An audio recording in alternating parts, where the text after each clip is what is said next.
প্রতিদিনের পথ চলায় আজ আপনাদের সাথে শেয়ার করব লাউয়ের চোকলা ভাজি।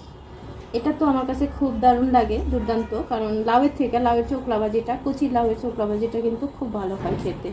তার জন্য আমি এখানে নিয়েছি লাউয়ের চোকলা ঝিরিঝিরি করে কেটে, এর সাথে নিয়েছি একটু আলু ঝিরিঝিরি করে, আর নিয়েছি গাজর, আর নিয়েছি 2-1টা সিম।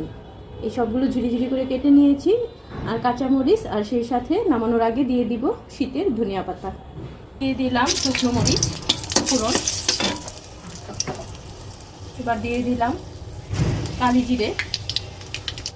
এবার দিয়ে দিচ্ছি ঝিরিঝিরি করে কাটা লাউয়ের চোকলা সহ সবজিগুলো।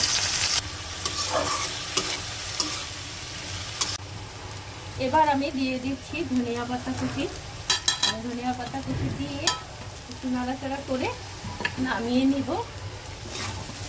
লাউয়ের চোকলা ভাজি। এই যে হয়ে গেল আমার লাউয়ের চোকলা ভাজি।